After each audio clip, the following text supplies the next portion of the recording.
I'm delighted now to be joined by the Deputy Leader of Reform UK and MP for Boston and Skis, Richard T.I. Richard, welcome to the program. Very good morning to you. Beautiful sunny day, beautiful day. It's been a busy weekend in August in politics. Richard T. Do you think all of the 6 candidates were right to say they wouldn't do any deals with you or Nigel Farage this week?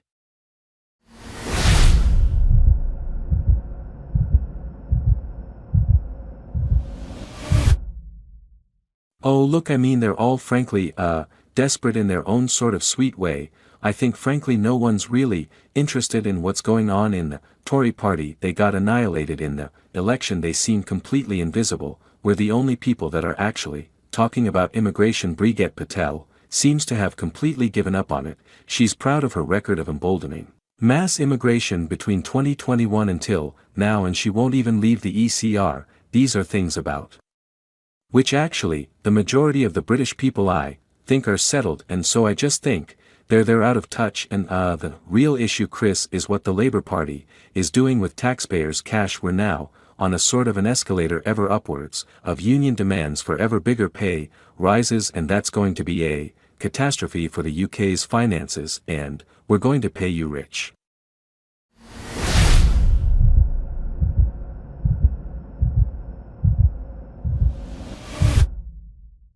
What would you do? Would you not honor the pay review bodies? That's the 5.5%. The biggest number was the 5.5% pay rise, £10 billion cost. What would you do if you were in power?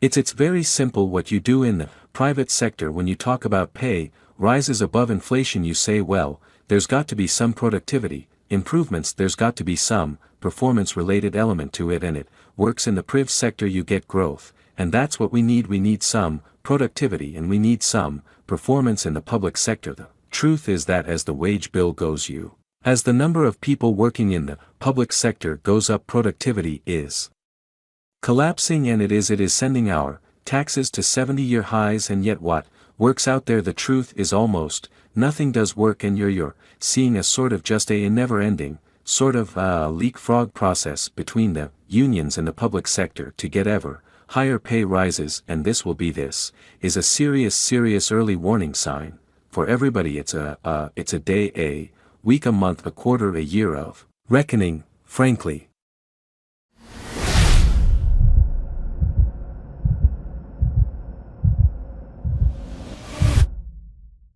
But what's happening here, though, as the Tory party is saying it can't work with you? Don't you think you need to find some common cause with them to take on Labour?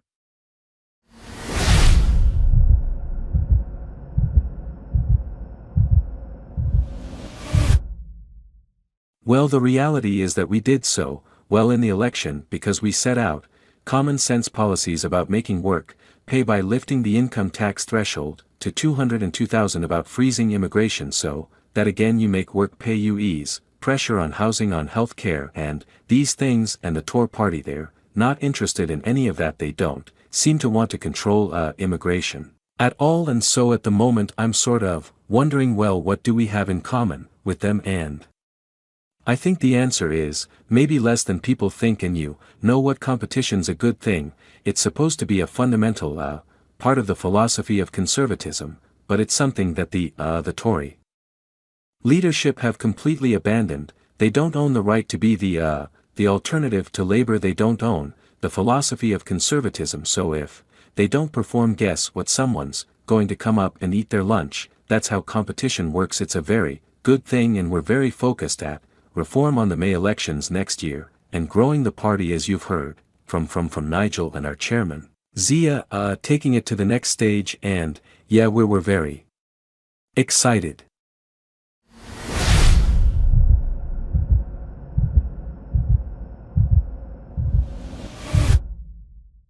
Yeah, Richard T. You mentioned pay there. I've got to ask you about the extra earnings earned by Nigel Farage from his media commitments of $1.2 million a year. Are you comfortable with your leader earning so much more, which doesn't rely on him being an MP?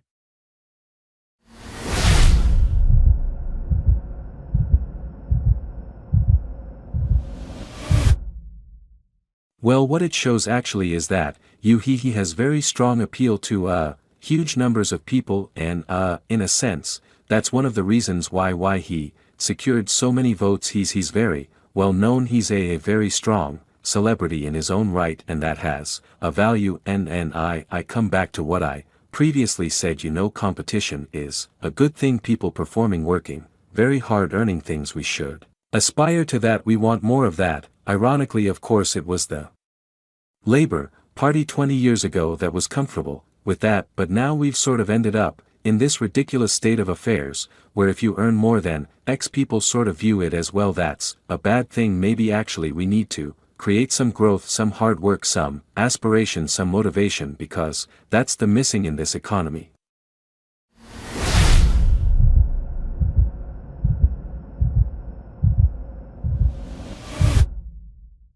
Even with you though, Richard, you got 4 directorships, a partnership, you get £40,000 from a job that doesn't involve being an MPR, you focused on the job.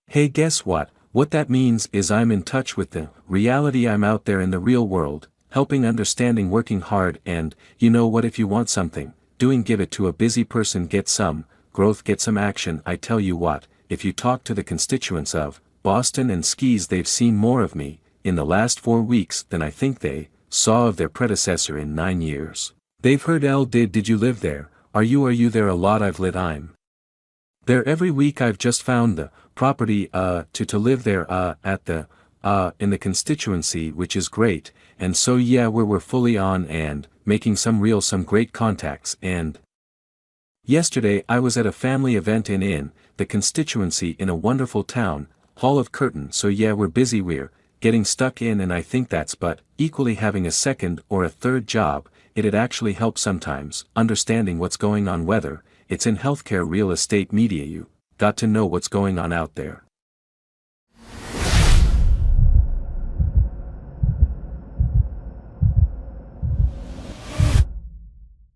Richard, but your colleague Rupert Lowe has given his MP salary to charity. He says, why shouldn't Nigel Farr do the same?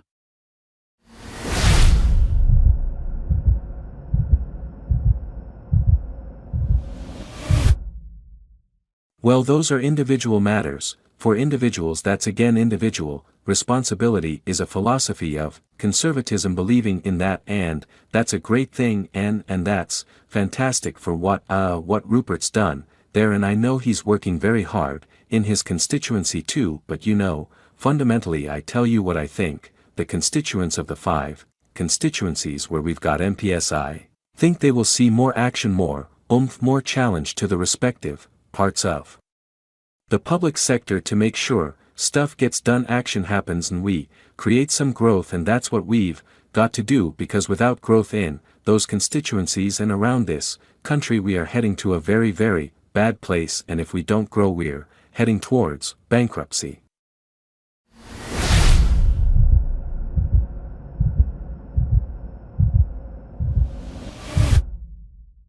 Yeah, Richard, just quickly ask you about the claims of 2 justice. Are you comfortable with people being jailed for remarks on Facebook and in Twitter, given the same kind of terms or get handed out to violent thugs?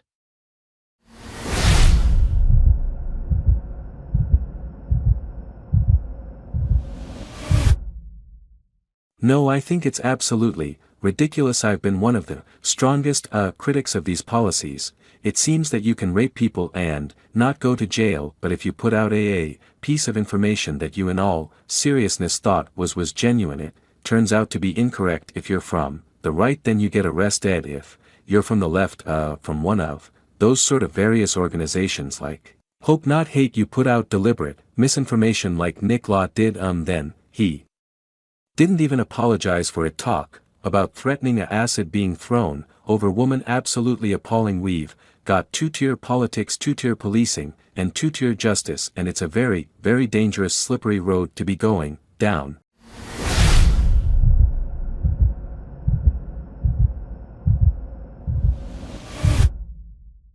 Thanks for watching this video.